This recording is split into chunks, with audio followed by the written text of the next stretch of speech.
We're very happy today to be joined by Julie Sweet, who is CEO and Chair of Accenture, one of the largest professional service firms in the world.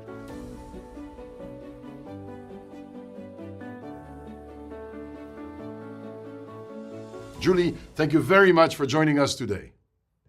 Thank you, Jean-François. Thanks for having me.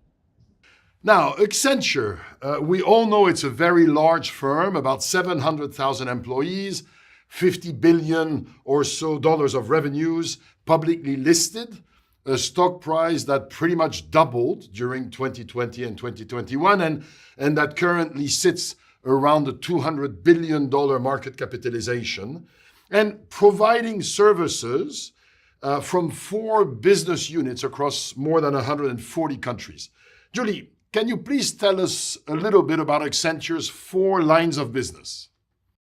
Well, great. It's a good question. We actually do have 4 different services, but it's not actually how we think about what we do, because we really start with our clients. And our 4 lines of services are more about the breadth of the different capabilities that we put together to create solutions for our clients. And so we serve the Global 2000 around the globe, and we are a global company, so we are in virtually every major market around the world.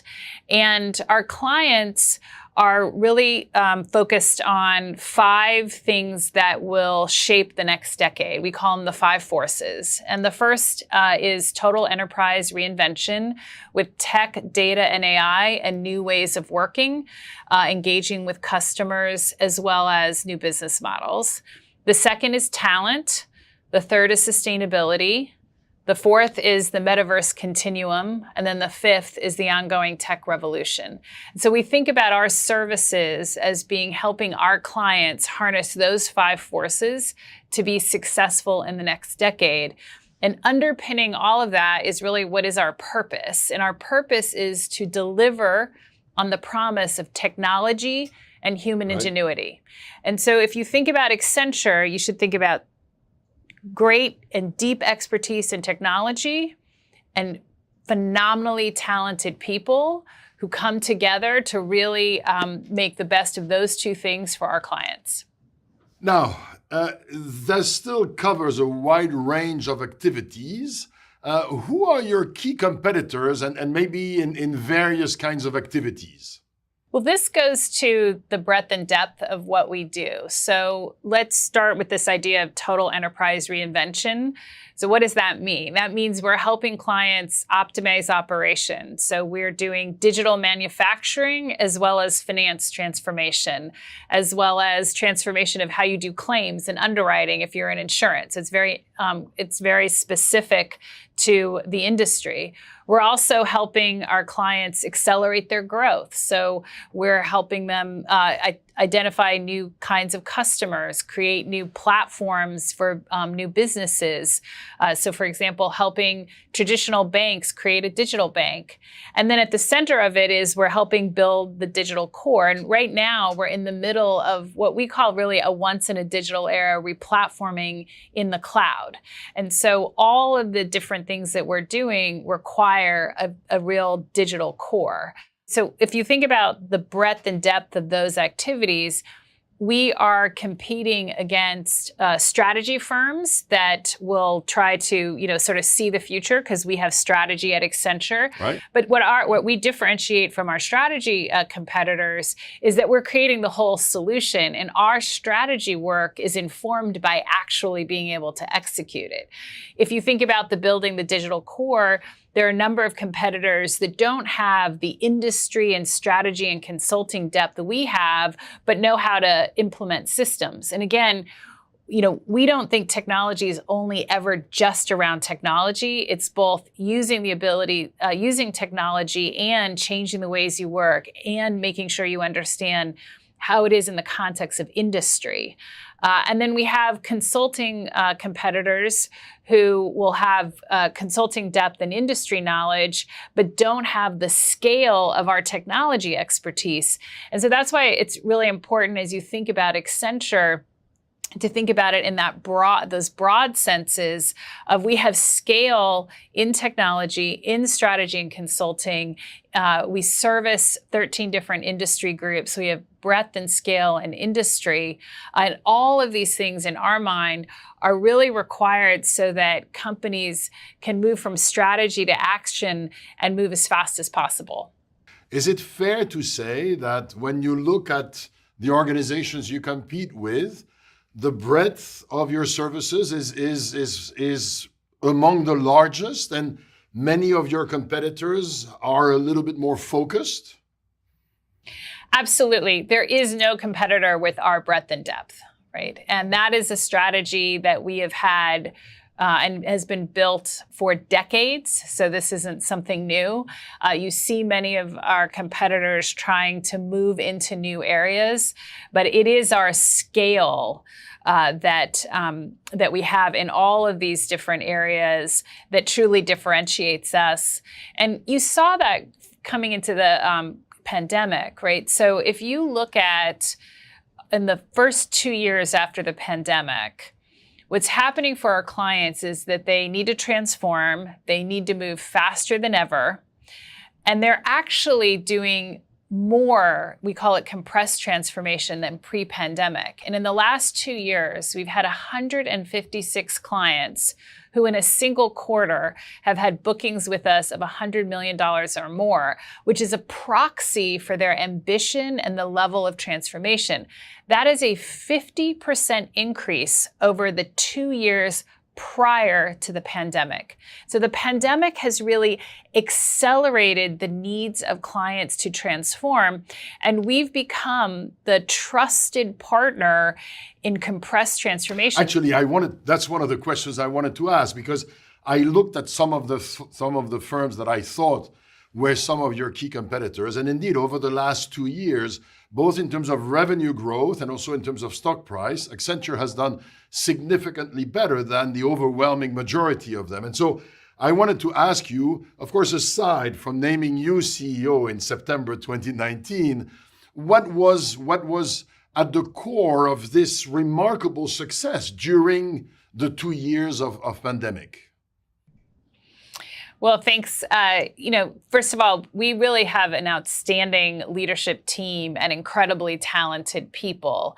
And if you go back to our purpose, right, it's technology and people. And so at the root of what we do is we bring deep expertise around technology and really talented people.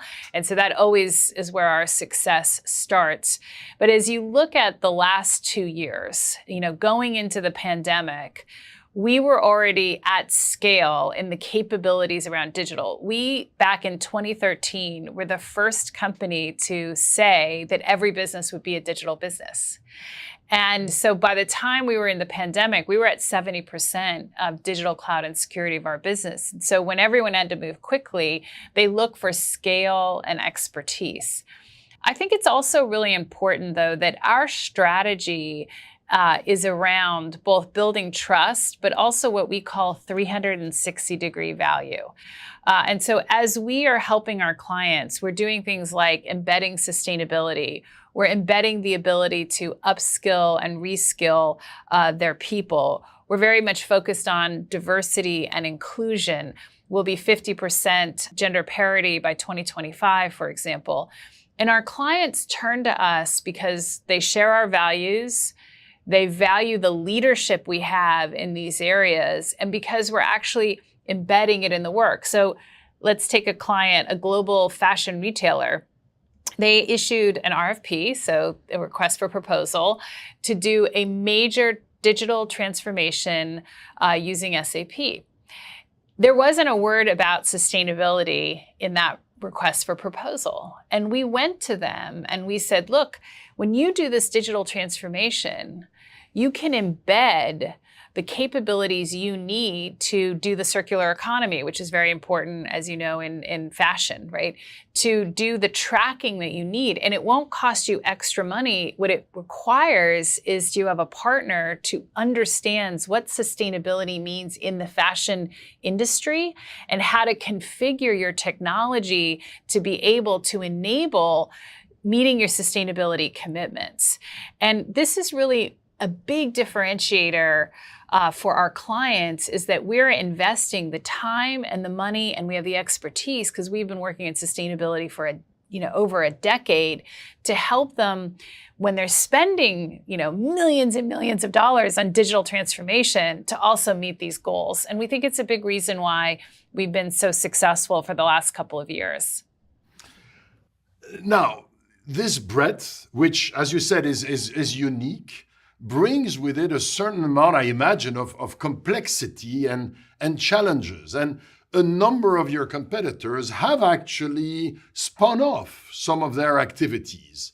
And so how do you manage to make all of this breadth and complexity work? How do you ensure that the whole remains more than the sum of the parts, where, again, we all know that complexity and breadth of activity is not easy to manage? Well, one of the sayings that I talk about with clients and our people internally is simplicity is the new innovation. So as you might imagine, because we service the G2000, complexity in terms of operating model is something that we're helping our clients with every day. And so you're exactly right that when you're a major company like we are, $60 billion, 700,000 people, and we're bringing solutions that require all of this expertise, it's very important to be focused on how you do so. And it really starts with leadership and culture, right? And so from a leadership perspective, we have very clear leadership essentials that is very focused on our clients and our people. And when you focus on the client, that takes away a lot of complexity, because you're not focusing on your different business lines, which is where you started, but in solving the client's needs. The second piece is the culture. And so we have a culture of what we call shared success. And that shared success is both across Accenture, but it's also with our clients, our partners, our communities, and our shareholders.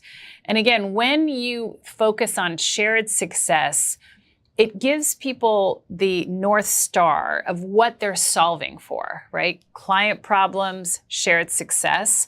And that helps the way people work together. Because you can have a lot of different operating models. You can have a ton of PowerPoint slides about how things are. But at the end of the day, it comes down to what happens on the ground and having the right culture and the right leadership. Okay. Now, speaking of people, you hired about 200,000 people, I read, in about 18 months. And I guess I have 4 questions on this. The first one, you hired 200,000 people out of, and again, this is a number I read, 4.6 million resumes. It's obvious that you must rely on technology to process 4.6 million resumes, but tell us a little bit how you went from 4.6 million people to 200,000 hires in a short period of time. So we did add a net number of 200,000 over the last 2 years. And we do so, what we call it is high touch through high tech. Okay, so high touch through high tech. So what does that mean? Of those 4.6 million people that were attracted to us, which is a great pipeline, we use technology to match the skills and the backgrounds of those applicants with our job openings. And it's really important that we didn't hire 200,000 people with the same skill sets, right? We have at Accenture, like when you talk about 700,000 people, we have 4,300 designers and creatives. We have 16,000 people who are in security, right? We have doctors and actuaries and nurses that work for us. We have people who do deep, threat intelligence. So it's a very, very broad range of types of jobs that we are attracting talent for. And that's where we use the technology to match the people with the jobs. And then we have recruiting specialists who know how to talk to, a security professional, which is different than talking to someone who's going to do cloud, which is different than talking to a deep industry expert. And we use those recruiting specialists then to have that high touch and to be able to really then make sure that we're making the right ultimate matches after the technology has done the initial matching. Now, as you said, there are technical capabilities for each of these jobs. And clearly, part of the recruitment process is to identify and match those. Beyond the technical skills, are there key qualities or characteristics that you're looking for? Are there some non-negotiables from a behavioral or know-how perspective if I want to work for Accenture? Yeah. The one thing I would say, though, Jean-François, is it's not that every job has technical skills, because we have people who, not everybody is, when I think of technical skills, I think the actual ability to implement technology. Everybody has to understand technology. And in fact, we've been reskilling our people. We call it raising their TQ, right? So everyone at Accenture, whether you work, in the mailroom, in finance, or with clients, has to take 10 courses in technology, because we believe that's fundamental to how we both operate and serve our clients, which is different than necessarily having actual technical skills. Because we do have a broad range of people that we hire. Now, with respect to what do we look for, one of the most important things we look for is that people who come to us are learners. Because we know that the needs of our clients and our own business and the skills that are needed change all the time. In fact, there's an interesting statistic that says that approximately 30% of the skills needed by the Fortune 500 in 2017 have now become obsolete. So there's a rapid change in skills. And so what's important for us, and we believe other companies, is that they hire people who are learners. And so we ask a very simple question. We say, what have you learned in the last 6 months? Okay. Other than, if it's somebody coming off campus, we say, other than what you've learned in class, right? And that could be, you learned how to cook something, right? What we're looking for is, can the person respond, right? Because it's actually a very, very good proxy as to whether the person will have what we call learning agility, like the ability to continuously learn. And then we look for leadership characteristics, how do they think about people? So we do that as well. But what I would say is that this, I think for people watching, like this idea of learning agility and the simple way that you can measure it is really powerful for us. And I guess part of what would be included would be also a certain curiosity and desire to keep learning. That's right. So when someone can answer that question, it demonstrates that they have curiosity and the ability to learn. Now, that's something that you are requiring from the people that you are interviewing. Now, you're also competing with a number of other organizations for talent that is often scarce. What is what are the key elements of Accenture's employer value proposition? You already mentioned the emphasis that you're putting on continuous development, and so maybe that's part of the answer. But again, how do you make sure that Accenture is a more attractive employer than some of your competitors? Sure. Well, just like when we think about our business, we start with clients. When we think about attracting people, we start with what do people value, right? And so we do a lot of listening and understanding. And what we know is that, first of all, people care about the purpose of the company. And so that's really important. And they're very attracted to our purpose. People want to do exciting work. And so, why do people come to Accenture? They see us serving leading companies at the center of the 5 forces, doing exciting work. And then we have a philosophy that is very attractive, where we think, what we say is, we want people to come to Accenture and be net better off because they work here. And the components of being net better off are, of course, financial. So you need to play market. Sure. They are skilling. So as you said, people know we spend $1 billion a year on training and development. But they also are emotional, relationships, so the ability to feel like they belong. And so our focus on diversity and inclusion is a very, very important part of our talent brand. It allows us to access many, many more pools of talent because people believe in our commitment to inclusion and diversity, and they want to work at that kind of company. Emotional, we focus a lot on mental wellness. We partner with a company called Thrive, which Arianna Huffington founded. We were her first corporate client. We've had 180,000 of our people take advantage of our mental wellness program that we do through her. That's a lot. Yeah, so we're really on the leading edge of mental wellness. And so when you have that philosophy of net better off, when people come to us, they see it in, all of the different ways that we care for our people, both personally and professionally. And that is a leadership essential. So when we promote people, when we hire people, one of the things that we say that at Accenture to lead, you have to care about people personally and professionally. And that's reflected by this philosophy of net better off. Now, you mentioned $1 billion in development, so I understand how much money this represents. Concretely, how many days or weeks? You mentioned 10 courses. Give us a little bit more concrete illustration of the kind of personal development that you encourage or even require. So it's on average 40 hours of training a year. So that's sort of the easiest way to do it. Now that obviously, varies depending on which part of the business. And we do a lot of reskilling. So for example, when the pandemic happened, there was a surge in demand for collaboration tools, right? So a lot of people weren't using things like Teams and that, and they had to, implement that rapidly.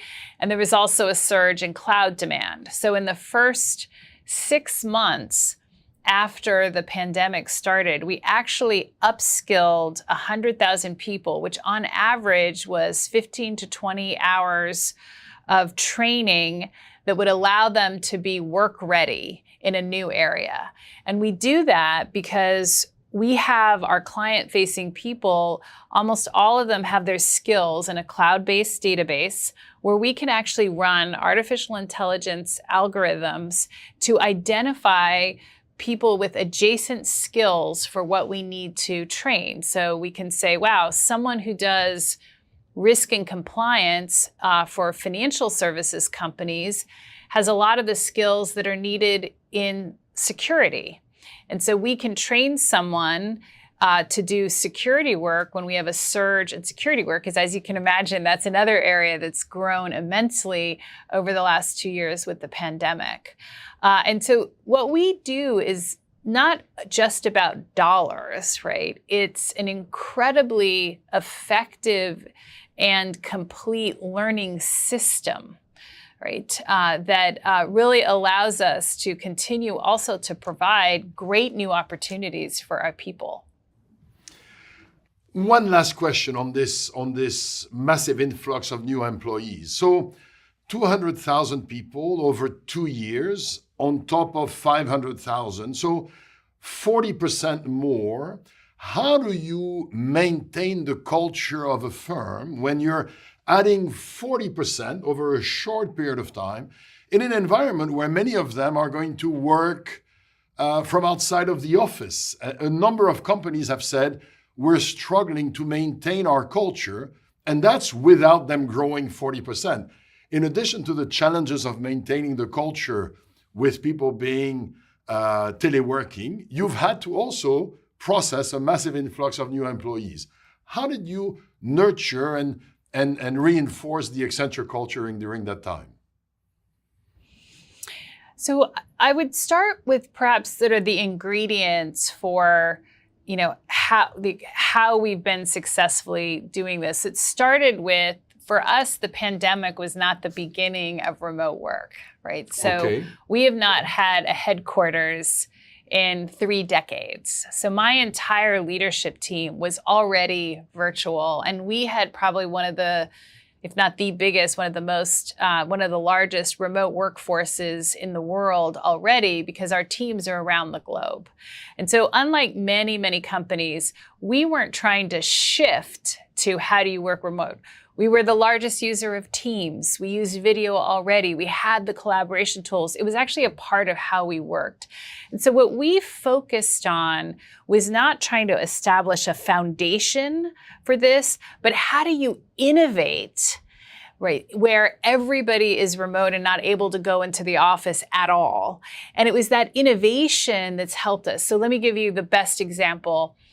In my mind, is we now are using the metaverse to onboard our people. We'll have 150,000 people who go through that. Now, why is this important because your question was around culture, right? Well, even before the pandemic, even though people might work remotely, they always came into the office for onboarding. Right. And they would have a shared experience. And so what we sat back and we said, well, how do we create new shared experiences remotely? Because just getting on Teams wasn't necessarily an experience. Of course, you meet people, but it's not an experience. And we had this great analyst who came up with the idea, well, what if we had the experience be in the metaverse? That a part of that onboarding would be bringing people together in the metaverse and learning about Accenture in this really cool new way, right? Because the metaverse is still new to most people. We're actually able to bring to life our innovation hubs, our TQ training in a totally different way. And then you've had this experience in the metaverse together, right? And that's a new bonding experience. And so when we think about how to maintain culture, it starts with how do you connect people. And so we've done a lot of innovation, and we actually call it omni connections, right? And so we're always thinking about how do you connect people, because that's how you continue to build and enrich your culture. So basically, you haven't accepted the fact that teleworking means less connections. You've said, let's use technology to invent new ways of creating connections and shared experiences. It's a great way of summarizing it. Wonderful. Accenture is a publicly traded corporation.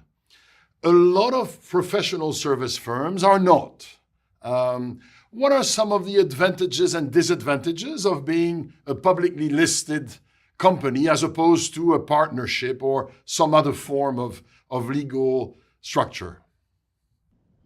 Well, as a public company, we think it really enhances our brand because a lot of people, like to go to a company that is a recognized leading brand. And as a public company, it certainly has a very high profile in terms of our brand. It also allows us to provide equity compensation that has been very, very attractive. And has enabled us to also be able to invest. And so there's lots of advantages to being a public company. I don't think about it too deeply because once you're a public company, you really just kind of are a public company.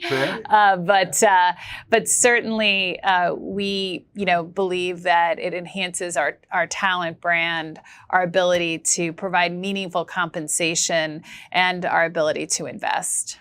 A lot of CEOs are complaining that being publicly listed imposes on them requirements of short-term profitability that sometimes discourages them from making long-term investments. And I guess a partnership might have a better control over this. Not an issue for you. I don't really see it as an issue in that sense. Partnerships have their own challenges, right, in terms of how they have to return capital, their ability to, make long term. So I'm not really an expert in that, so you probably know it better. But we sort of think about it differently. We have an enduring shareholder value proposition. And so we really focus on, at all times, delivering on our shareholder commitments. And part of those shareholder commitments are always, investing for the future. Now that's different than, and I think I would separate when CEOs are commenting on, regulations that make that maybe harder to do versus, I don't know CEOs who say, look, I'm not always still thinking about the long term, regardless of what the pressures are, because that's what our job is as a company, as leaders of public companies. Now, associated with AI is the concern by many people that a lot of jobs are going to be destroyed by this improved performance of artificial intelligence. Of course, at the same time, a number of jobs are being created. Do you or your teams at Accenture look at this from a systemic perspective, and do you have a view on whether governments and or companies are doing enough to facilitate the reskilling of workers with this massive transformation that's coming our way? Well, as you think about technology, data, and AI, part of the promise of it is to, for example, automate work that's not very interesting, automate work that can be done more accurately, like in compliance. There's a lot of things around compliance and fraud detection. And so by definition, you're taking out those jobs, and then you need to create other jobs, right, that, as you said, require upskilling. And so we think about this a lot from the characteristic, one of the forces that our clients need to harness is, how do you access talent? How do you create talent? So can you do the upskilling, and how do you unlock the potential of that talent so that you're not having your people do things that machines could do, but do things that are more valuable? And that's how we think about it from a systemic perspective. I think you're seeing a shift in more and more companies who are investing in reskilling. One of the challenges is that it's not their core competency. And so we are helping a lot of our clients do that reskilling. For example, Chevron is a great example. They've trained over 20,000 people in digital. We help them do that. And there's many, many other examples of our clients who are investing to do so. And so we help them do that. And then, I would say that many governments are absolutely focused on it. It's sort of never enough at this point because of the pace of change. But it's not just about reskilling and upskilling. In many countries around the world, the foundations, the elementary school education, the high school education needs to be improved to include things like computer science, right? To teach skills earlier. And this is where government plays a very important role of sort of really improving the overall level of education so that companies are able to invest, right, to do reskilling, but you need a strong foundation. Right. You need a base of skills to reskill. Very fair. Julie, I cannot conclude this discussion without asking you 2 or 3 questions that are more personal and related to your journey as a leader. So, you were trained as a lawyer, and upon graduation from the Columbia Law School, you joined Cravat, Swaine & Moore, a very prestigious and influential law firm in which you stayed for 17 years and became a partner.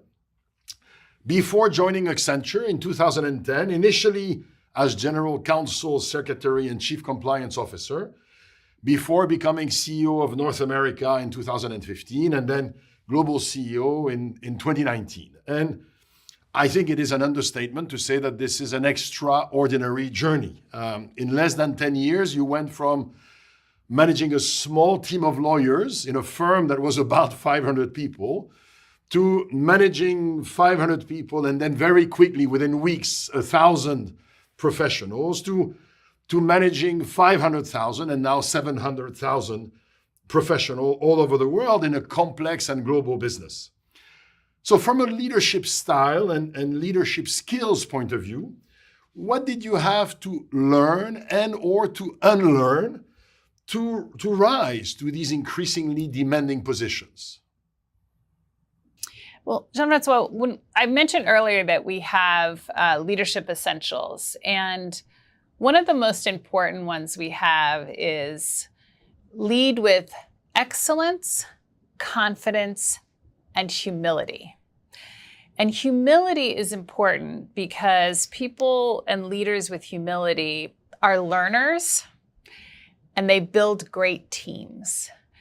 And when I think about my career, I think one of the really important factors has been that I am a learner and that I build great teams.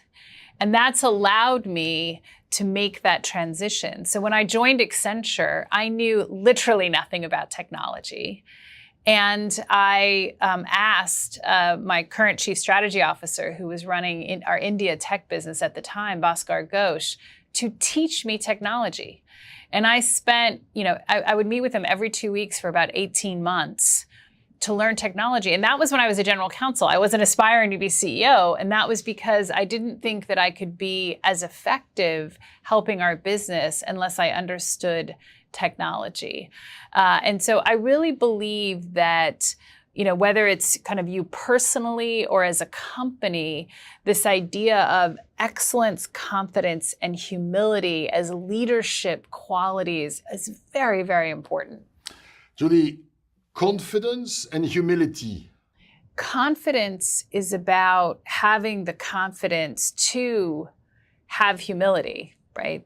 And to execute, right? So that, you're not worried about asking a question because you're confident that you're competent, right? That asking questions is a sign of strength, right? And so confidence is really about how you carry yourself in terms of, I can be a learner. I can say what I don't know, right? I can say I'm going to have leaders who are better than me at what they do on my team. That's all about confidence, right?